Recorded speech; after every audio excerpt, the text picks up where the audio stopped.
Du coup, bonjour à tous et à toutes, bienvenue sur le premier live Twitch de l'EM Normandie, donc le premier live de nombreuses sessions qui vont arriver après. Ce live a pour thème une discussion avec Anne Vernière, qui est liée à l'épanouissement dans son travail, dans son job. Pour me présenter rapidement, moi je suis Alexandre Chenet, chargé de promotion à l'EM Normandie, et en même temps étudiant en Master 2, donc en alternance. Et je vais déjà parler d'Anne, Anne Vernière, ancienne camarade de promo. Je vais te laisser te présenter, Anne, parler un peu justement, faire un petit récap de ta situation actuelle. Et puis après, on aura pas mal de questions à te poser. N'hésitez pas justement à poser des questions dans le chat, tout ce qui est lié justement à l'épanouissement au travail, etc. Et tout. Le but, c'est qu'on ait une petite discussion entre nous. Alors bonjour à tous, bonjour Alexandre, merci pour cette invitation aujourd'hui. Moi pour me présenter, je suis Anne Vernière, je suis actuellement en année de césure entre mon Master 1 et mon Master 2. Durant cette année de césure, j'ai déjà fait un premier stage de 6 mois chez Unilever dans les ressources humaines et je suis actuellement sur un second stage toujours dans les ressources humaines chez Mondelez. Avant de m'orienter vers un Master 2 RH en septembre prochain que je ferai en alternance chez L'Oréal. Félicitations à toi déjà. Merci. Donc tu as choisi l'année de césure, en fait, pour quelle raison? Alors moi j'ai choisi l'année de césure parce que je voulais faire une seconde expérience à l'étranger avant tout. Je suis partie un deuxième semestre à l'étranger à Madrid l'année dernière. Et je voulais aussi pouvoir avoir d'autres expériences professionnelles. Cet aspect d'avoir 2 expériences professionnelles pendant une année, ça me permettait de me conforter vraiment dans mon choix des RH avant de m'orienter vers un Master 2 en alternance. Donc c'est vraiment cet aspect de découverte, développer davantage mes connaissances et me conforter dans cette envie de m'orienter dans les ressources humaines. Du coup, si vous avez des questions sur les années de césure, etc. et tout, n'hésitez pas. Anne a l'air d'être calée par rapport à ça. Pour rebondir un peu sur le côté professionnalisation dont tu m'as parlé, on va vous diffuser une petite vidéo pour présenter un peu justement l'aspect professionnalisation au sein de l'école. Si on peut l'envoyer tout de suite. L'EM Normandie, pour moi, c'est une école extrêmement professionnalisante qui sait surtout accompagner ses étudiants à prendre conscience de leur montée en compétences et de leurs talents. À l'EM Normandie, en fait, tous les étudiants vont se professionnaliser tout au long de leur cursus. Ils vont avoir l'opportunité d'expérimenter et de vivre un grand nombre d'expériences à la fois innovantes et inspirantes. Grâce à cette professionnalisation, les étudiants vont vraiment développer de réels soft skills qui sont attendus par les entreprises et très utiles dans le cadre des entretiens de recrutement. L'alternance, c'est comment mettre tout de suite en pratique la théorie apprise en cours. C'est confronter nos étudiants à la vie professionnelle 75% du temps. En plus, nos étudiants sont à ce moment-là salariés d'entreprise. C'est l'entreprise qui prend en charge leurs frais de scolarité et qui leur verse un salaire mensuel. L'alternance, c'est vraiment la voie de l'excellence à l'EM Normandie, puisque nos étudiants qui sont salariés ont exactement les mêmes obligations que les étudiants en parcours classique, sauf qu'ils sont évidemment 75% du temps en entreprise. L'EM Normandie, par le biais du parcours carrière, a mis vraiment tout un dispositif d'accompagnement multimodal qui allie à la fois des cours en présentiel, des cours en distanciel, une plateforme d'outils, mais aussi des événements.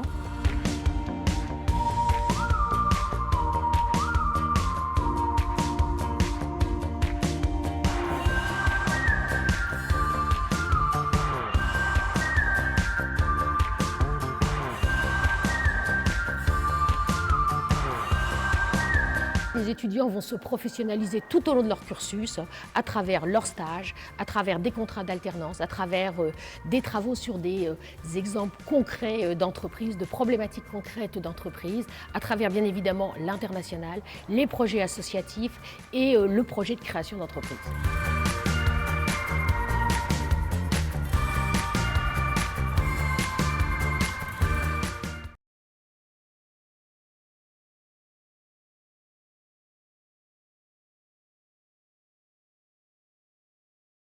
À regarder plus tard, etc.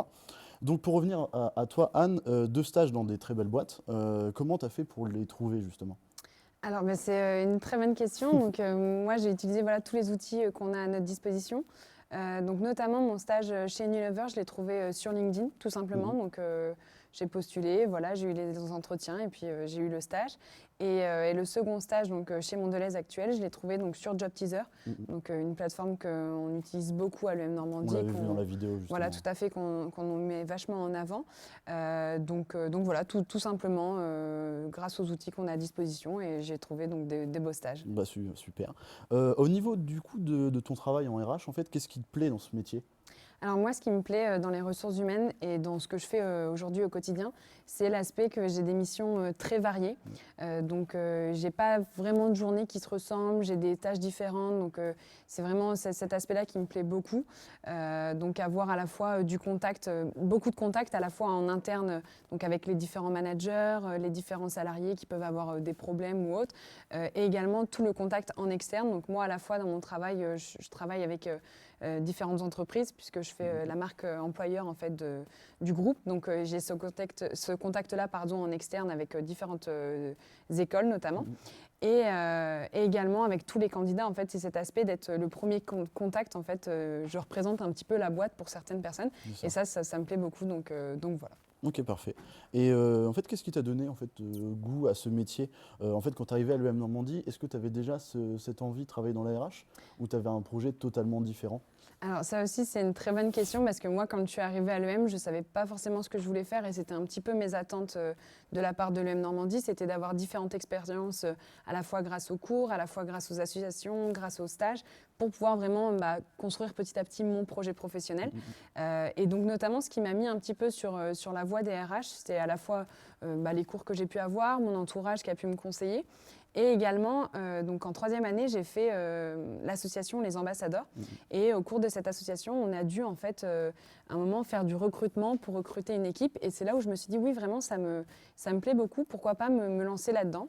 Et j'ai fait un premier stage donc, de 3 mois chez Engie qui m'a vraiment confortée dans cette envie. Et je me suis dit, pourquoi pas, oui, m'orienter à fond dans les RH. Et jusqu'à présent, je ne regrette pas. Donc c'est super. Bon, c'est super. On va avoir une question. En fait, c'est quoi la marque employeur? Alors, la marque employeur, c'est vraiment c'est promouvoir en fait le groupe, donc à la fois auprès donc des étudiants. Donc c'est vraiment le but de faire connaître notre groupe. Donc moi en l'occurrence la Mondelez, le faire connaître auprès des étudiants, auprès des jeunes diplômés, des personnes peut-être même moins jeunes, pour les faire découvrir le groupe et qu'ils puissent s'y intéresser et se dire en fait oui, je vais aller travailler dans ce groupe qui est fait pour moi. Donc c'est tout un métier, c'est tout un travail puisqu'il faut réussir. Donc je pense même peut-être qu'il y a des personnes qui nous écoutent qui ne savent pas ce que c'est Mondelez. Donc c'est une boîte dans l'agroalimentaire pour votre information. Donc voilà, donc c'est peut-être pour parler un peu de Mondelez, ça va être la distribution de tous les gâteaux, confiseries comme Milka, Oreo, Lu, des choses comme ça. Je pense que ça vous parle. Ça parle à beaucoup de personnes. donc voilà, et donc c'est cet aspect-là, c'est faire connaître le groupe à d'autres personnes qui peuvent potentiellement être intéressées. Ok, super. Et donc pourquoi tu avais choisi l'EM Normandie pour tes études supérieures? Il y avait vraiment des sujets en particulier ou... Alors moi j'ai choisi l'EM Normandie parce que j'avais passé plusieurs écoles en fait quand j'ai passé le concours Sésame et c'est avant tout une école dans laquelle je me suis bien sentie. Je pense que c'est important de se sentir bien dans l'école qu'on va intégrer. Ouais. Et en plus, ce qui me plaisait vraiment à l'EM Normandie, c'était l'aspect vraiment d'avoir des parcours à la carte où on peut moduler toutes nos années comme on le souhaite. Et moi, c'est ce qui s'est passé à la fois avec des expériences à l'étranger, des stages, des associations, ainsi de suite. Donc c'est vraiment ça qui m'a plu. Et vraiment aussi, moi, l'aspect vraiment donc, international qui était important pour moi pour se développer à l'étranger et l'aspect professionnalisation avec notamment les stages, comme je disais, et l'alternance que je vais intégrer en dernière année. Donc ça, c'est tous ces éléments qui ont fait que j'ai choisi l'EM Normandie. Et du coup, le côté aussi, le fait que l'école soit reconnue au niveau de l'alternance. Tout à fait. C'est vrai que là, l'école actuellement se base dans les références au niveau de l'alternance. Donc c'est vrai que c'est plus facile pour toi de trouver une alternance grâce à ça. Tout à fait. Là même, voilà, en l'occurrence, moi, j'ai pas eu de difficulté pour trouver mon alternance. Je pense que voilà, le fait d'être à l'EM aussi, ça aide. C'est une école qui est reconnue, ça plaît. Et donc voilà, c'est pour ça que j'ai choisi l'EM et je ne regrette absolument pas. Parfait. Et donc, quelle est la partie on revient un peu sur ton métier de RH, qui est vraiment la partie qui t'intéresse le plus dedans? Tu as déjà un peu répondu à ça, mais si tu devais vraiment prendre qu'une seule partie de ton métier, quel est l'élément central en fait de ça? Je pense que c'est un petit peu difficile de choisir une seule chose parce que moi, comme je disais, c'est vraiment ce qui m'intéresse aujourd'hui dans les RH, dans ce que je fais, c'est vraiment la variété des missions. Mais ce qui m'intéresse aussi dans le terme général, c'est que là aujourd'hui, je suis sur des postes vraiment, voilà, je fais du recrutement, de la marque employeur, des relations écoles, des choses comme ça. Mais en fait, les RH, c'est un domaine qui est très large. Et c'est ça qui m'intéresse, c'est qu'aujourd'hui, ce que je fais, ça me plaît, c'est super. Mais déjà, rien que mon alternance, je vais partir sur un poste plus généraliste. Donc, je vais faire encore d'autres choses, je vais découvrir davantage de choses. Donc, c'est ça qui m'intéresse. Et c'est vraiment cet aspect de savoir qu'au fur et à mesure des années, je vais pouvoir me développer tout en restant dans les ressources humaines. Ok, super. Et là, du coup, pour refaire un switch un peu sur l'EM Normandie, je sais qu'on est, on est camarades de promo, donc voilà, mais est-ce que tu peux me parler un peu justement de l'ambiance de l'école? Tu as le côté professionnel, etc. Mais tu en as parlé donc de se sentir bien au sein de l'école. Et qu'est-ce qui a fait, en fait, qu'est-ce qui t'a plu justement dans le fait de se sentir bien à l'école? Alors moi, donc, si on repart du coup quelques années en arrière, quand je suis venue, À l'époque. à l'époque jadis, quand je suis venue passer donc, les oraux à l'EM, je me suis tout de suite sentie très intégrée alors que je venais juste passer les oraux. Et je me suis dit c'est important parce que je me sens déjà bien, je me sens déjà à ma place, donc c'est ça qui m'a plu. Et au fur et à mesure des années, forcément j'étais intégrée, donc ça s'est confirmé. Et il y a cet aspect où vraiment je pense qu'il y a vraiment beaucoup de bienveillance à l'EM Normandie, que ce soit à la fois entre tous les étudiants, que ce soit avec les professeurs, l'administration. Il y a cet aspect-là où en fait bienveillance, entraide entre tout le monde. Et c'est ça qui est très intéressant et qui, je pense, permet vraiment de s'épanouir au sein de l'école, de se développer à la fois professionnellement et aussi personnellement. Donc, c'est ça qui, je ne sais pas si ça répond à la question. Ça répond parfaitement à la question. Au niveau justement de l'équilibre pro et équipe perso, comment toi tu le ressens? Quelle est un peu ta vision en fait de ça? Alors, c'est une très bonne question parce que jusqu'à présent, j'avais fait des stages. Donc, comme je disais, j'avais fait un stage de 3 mois chez Engie. C'était un stage que j'avais fait, c'était avant le Covid, tout ça, donc 100% en présentiel sur site. Donc, c'était vraiment, je ne me posais pas du tout la question de l'équilibre vie pro, vie perso parce que tu arrivais le matin au boulot, tu récupérais ton PC, le soir, tu laissais ton PC sur place. Donc, ta journée, elle se découpait comme ça. C'est vrai qu'aujourd'hui, je suis amenée déjà à rencontrer cet équilibre à créer avec justement le télétravail, puisque comme on travaille de chez soi, il faut réussir en fait à déconnecter.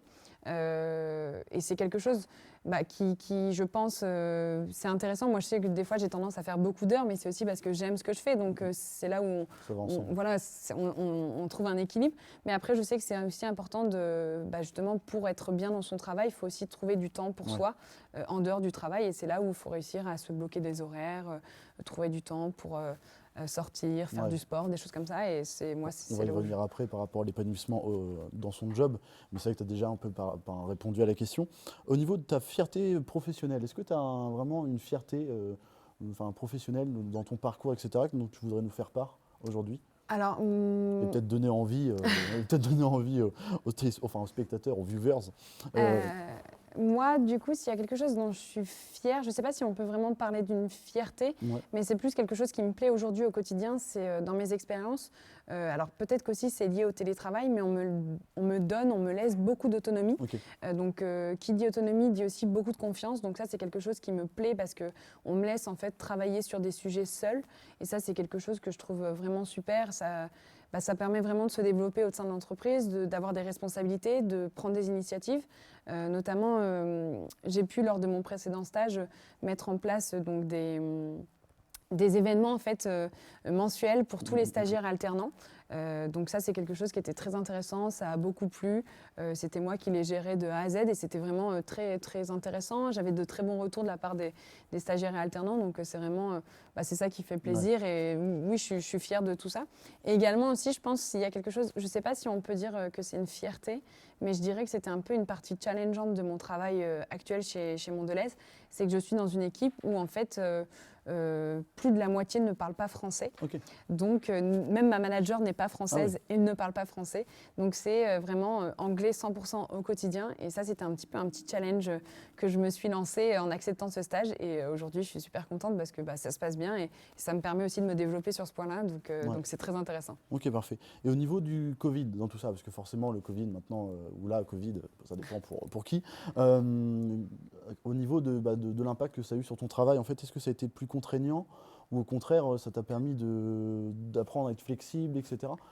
Alors moi, ce qui était très intéressant et vraiment très propre à mon travail que je fais actuellement, donc notamment pour ma première expérience, puisque on découvrait le Covid, si je puis dire, parce qu'on a dû, en fait, notamment, donc, comme je vous disais, je fais la marque employeur, les relations écoles. Donc, comment ça se traduit par des déplacements dans les écoles, faire en fait le tour de France des écoles pour aller à la rencontre des étudiants et ainsi de suite. Concrètement, ça peut plus se faire au vu du contexte. Et donc, ça a été quelque chose qui a été très intéressant puisqu'en fait, je l'ai découvert en même temps que l'entreprise. Donc, il a fallu repenser tout ce système-là. Et donc, c'est là aussi, quand je parlais tout à l'heure de prise d'initiative, ainsi de suite, c'est là où on m'a aussi laissé beaucoup de liberté parce qu'eux, ils n'avaient pas forcément l'habitude, c'était un contexte nouveau. Donc, moi aussi, j'ai dû découvrir ça avec eux. J'ai pu prendre des initiatives, soumettre des idées au vu du contexte, dire, bah, moi, en tant qu'étudiante, c'est vrai que j'aimerais que ça se passe comme ça, ainsi de suite. Et donc, c'est là où c'était assez intéressant. Donc, ça, c'est pour l'aspect vraiment propre au métier. Et après, par rapport au quotidien, bah, moi, il faut savoir que mon stage précédent, je l'ai fait 100% en télétravail. Donc, c'est pas forcément hyper évident parce que c'est pas forcément l'image qu'on a du monde du travail quand on est jeune, mais pour autant je suis tellement contente d'avoir quand même pu avoir cette expérience-là et qui s'est très bien passée malgré tout. Je me suis sentie hyper intégrée au sein de l'équipe, donc ça c'était quelque chose qui était vraiment super. Et là mon stage actuel, on peut retourner sur site, donc une fois par semaine, donc c'est vraiment aussi bien, notamment pour le sentiment d'appartenance au groupe, de pouvoir aller sur place, rencontrer d'autres stagiaires, rencontrer ses collègues en vrai, donc c'est ça qui est intéressant. On va avoir une question là en fait par rapport à tes expériences. En fait, on a bonjour, tes expériences sont hyper intéressantes. Pourquoi tu t'es dirigé vers le monde de la RH? Je t'en ai déjà un peu parlé tout à l'heure, mais si tu pouvais lui répondre directement. Bien sûr. Donc moi, comme je disais, voilà, on m'a dit qu'au vu de ma personnalité, je pouvais m'orienter là-dedans. J'ai eu une première expérience, si je puis dire, en RH qui était vraiment au sein d'une association. Donc c'était vraiment un premier pas, notamment dans le recrutement. Donc j'ai dû recruter une équipe d'étudiants, donc c'était très intéressant et c'est là où je me suis dit pourquoi pas. Et donc j'ai fait un premier stage qui était assez court puisque c'était 3 mois chez Engie.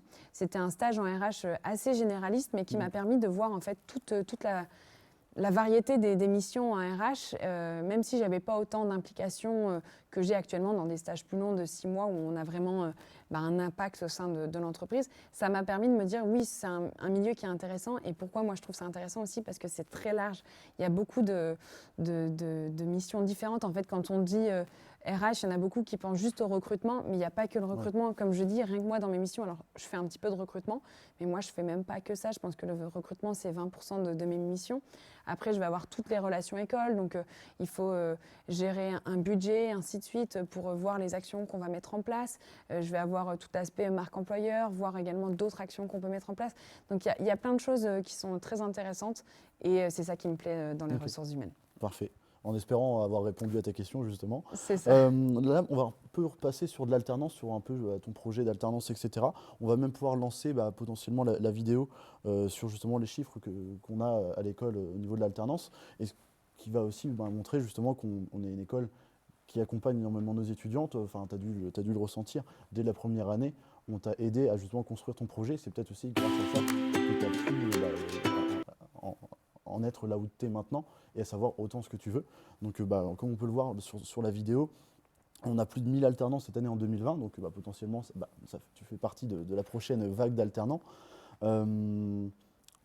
Ça fait quand même un bon salaire moyen quand on intègre en grande école de commerce une alternance, surtout dans des beaux groupes, surtout comme toi. Félicitations encore pour L'Oréal. C'est vrai que t'en parlais déjà dans les premières années quand on était camarades, donc c'est vrai que c'est assez intéressant. Et toi, ce que tu voudrais, c'est à la suite de cette alternance-là, tu as un projet un peu particulier où tu aimerais aller jusqu'au bout et CDIser la chose?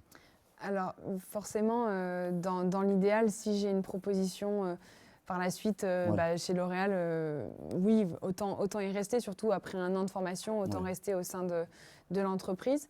Mais sinon, pour être honnête, je n'ai pas encore d'idée en tête parce que je pense que déjà pendant 1 an, je vais avoir le temps de voir si je me plais au sein de cette entreprise-là, s'il y a des opportunités qui se présentent à moi ou non. Et je pense que par la suite, je saisirai aussi les opportunités qui se présentent à moi, surtout au vu du contexte. On ne sait pas encore comment les choses vont évoluer, mais donc je n'ai pas encore d'idée tracée en tête. Alors du coup, bon, voilà, le sujet quand même principal de ce live, ça va être quand même l'épanouissement dans son job. Donc pour toi, là on a déjà un peu parlé, tu as déjà donné un peu des pistes là-dessus. Toi qui es en RH en plus, donc le côté humain, le côté justement épanouissement au travail compte énormément. Pour toi, ça veut dire quoi être épanoui dans son job? Alors, c'est une très bonne question qui est très intéressante et qui, je pense aussi, peut être peut-être propre à chacun en fonction des attentes qu'on peut avoir.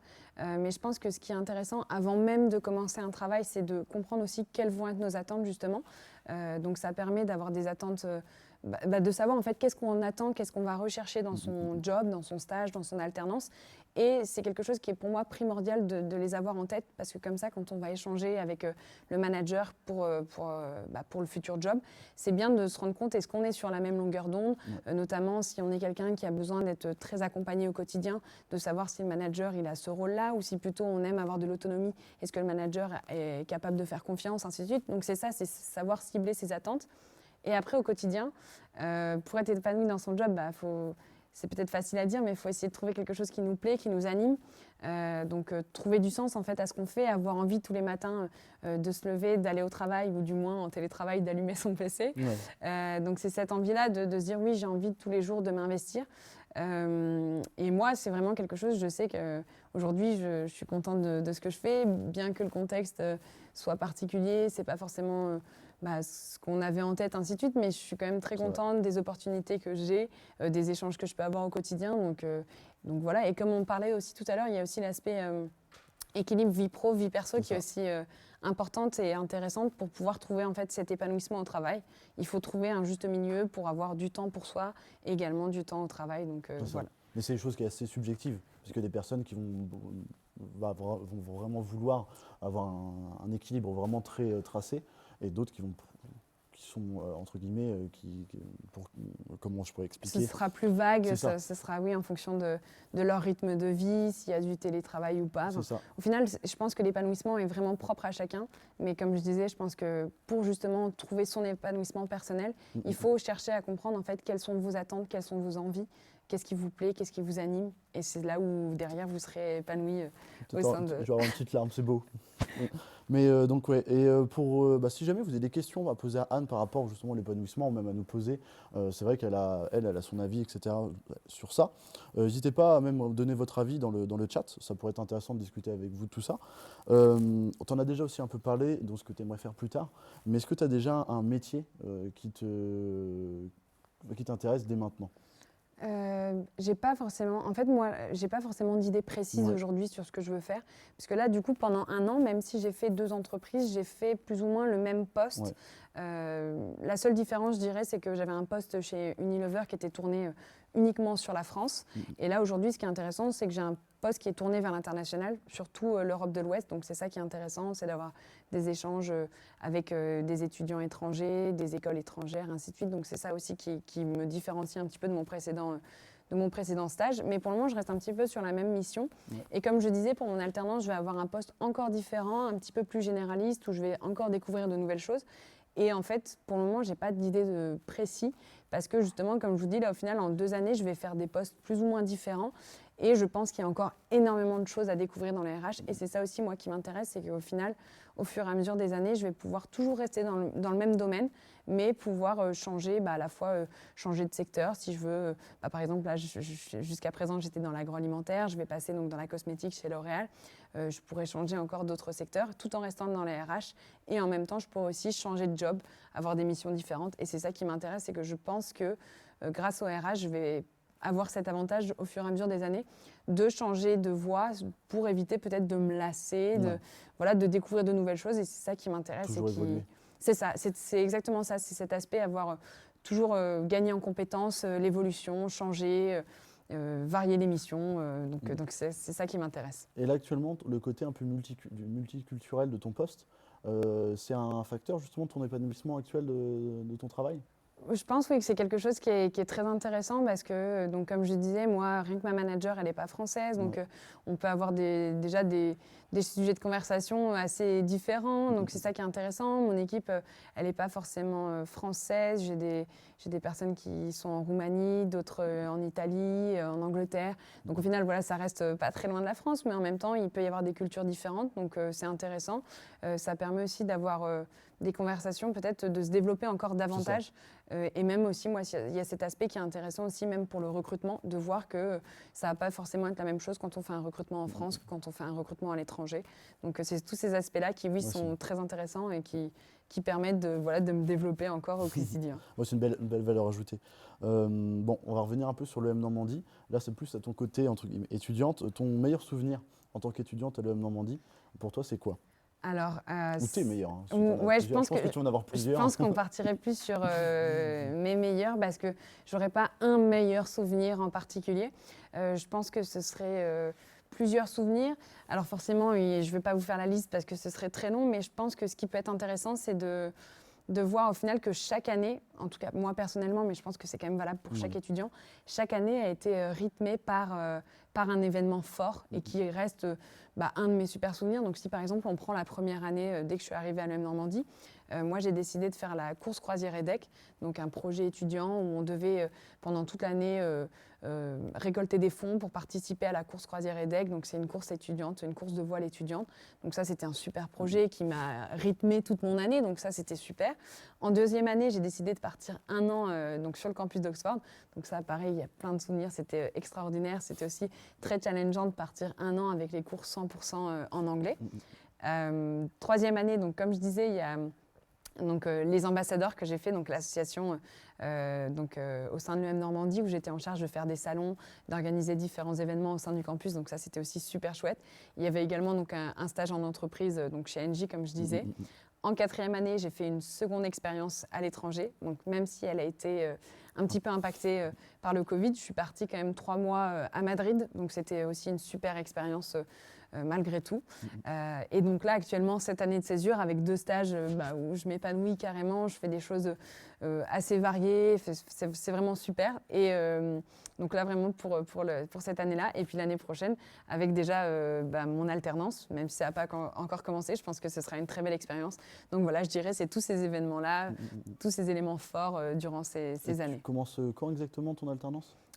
Exactement, je n'ai pas encore la date précise, mais ce sera en septembre 2021. Ouais. Et pour rebondir sur le côté associatif, bon, moi j'ai déjà la réponse, mais c'est plus pour les personnes qui nous regardent. Quelle est la place en fait justement du côté associatif dans notre cursus en tant qu'étudiant, mais aussi après en fait l'impact que ça a sur notre projet, nous, et sur notre développement perso? Alors, comme je disais, voilà, c'est important parce que moi, ça fait partie de mes meilleurs souvenirs au sein de l'EM. Et en plus, il faut savoir que c'est aussi quelque chose qui a vraiment une place entière au sein de l'EM Normandie, puisque en 3e année, c'est obligatoire pour tous les étudiants qui sont déjà là en 3e année. Maintenant, c'est la 2e année, ça a changé. Mais bon, nous, c'était à l'époque, voilà. C'est pour ça, nous, c'était jadis. C'est pour dire que de toute façon, voilà, c'est obligatoire au sein d'une année et c'est pas juste... c'est pas une contrainte, c'est vraiment c'est une obligation parce que derrière, il y a un impact. Quel est l'impact? C'est que c'est une sorte de première expérience un petit peu professionnelle puisque ça permet de se développer, de mettre en application tout ce qu'on peut voir en cours. Des fois, il y a des choses où on se dit ah oui, c'est vrai, maintenant que je fais un projet, toute la notion de comptabilité, c'est intéressant parce que nous, on a un budget à gérer, ainsi de suite. Donc, ça permet vraiment de mettre en pratique ce qu'on voit en cours. Donc, ça, c'est vraiment super. Ça permet de faire des rencontres aussi.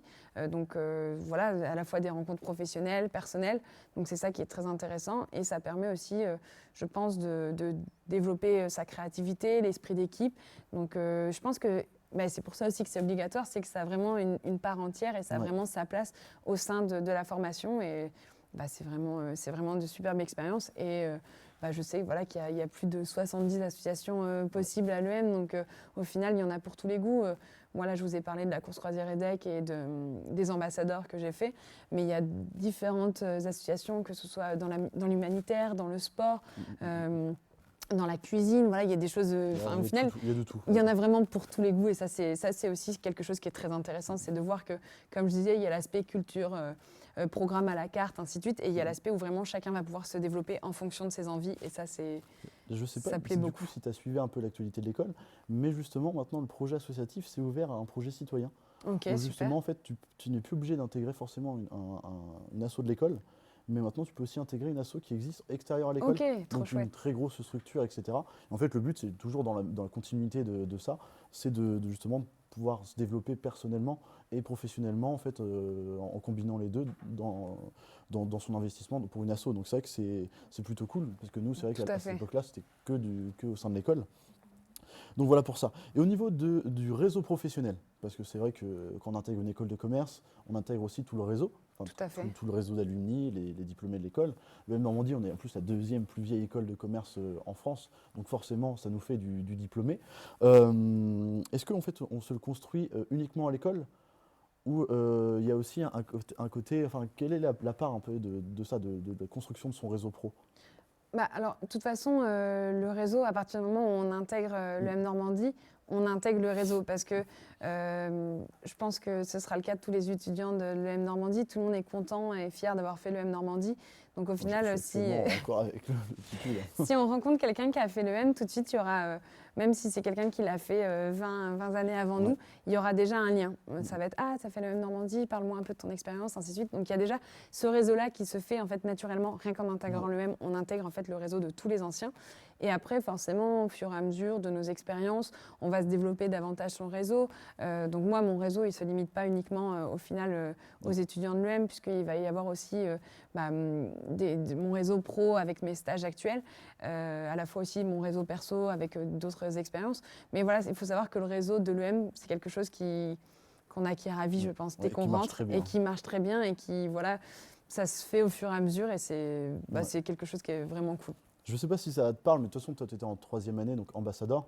Moi, c'est un truc qui m'est arrivé là, il y a à peu près 2-3 semaines, pour un peu rebondir sur ton côté réseau à vie. Il y a une maman qui est venue avec son enfant visiter l'école. C'est une maman qui est diplômée de l'école et qui est la dernière fois qu'elle était venue sur le campus de Caen, ça datait de 1992. Okay. C'est pour dire, donc, à mon avis, tu as déjà dû avoir ce cas-là où justement des parents diplômés venaient avec leurs enfants visiter. Et c'est vraiment pour appuyer ce côté des fois, c'est vraiment c'est à vie en fait. Une fois qu'on a intégré le M Normandie, c'est à vie et même des fois ça va même sur plusieurs générations. C'est ça. Donc voilà.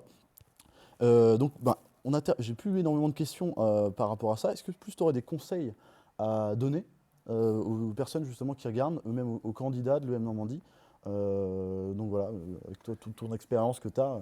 Alors, des conseils à quel niveau C'est plus au niveau, entre guillemets, du savoir-être, pas forcément au niveau de vous devez travailler sur tel ou tel sujet, mais plus au niveau de l'attitude à avoir.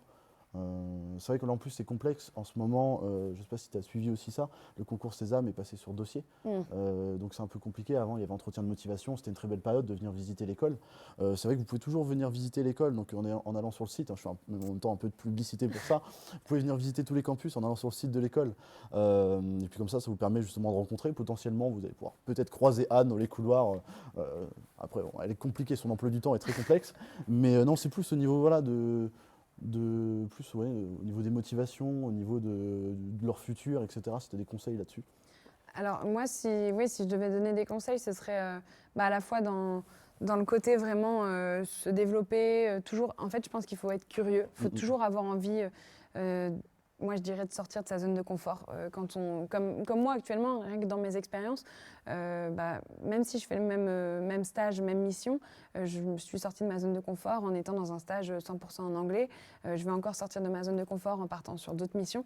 Donc ça, c'est quelque chose que je vous recommande. Il faut certes, c'est rassurant, c'est confortant d'être dans quelque chose qu'on maîtrise, mais il faut aussi aller au-delà pour découvrir d'autres choses.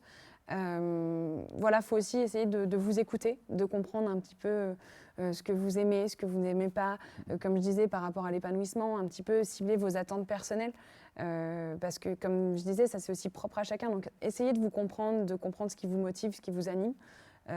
qu'est-ce que je peux vous dire d'autre? De toute façon, j'ai envie de dire quelque chose un petit peu bateau, mais comme on dit, les seules limites qui existent, c'est celles qu'on s'impose soi-même. Donc au final, il faut aller au-delà, il ne faut pas se fixer des limites, il faut essayer d'aller toujours le plus loin, chercher à explorer, à évoluer.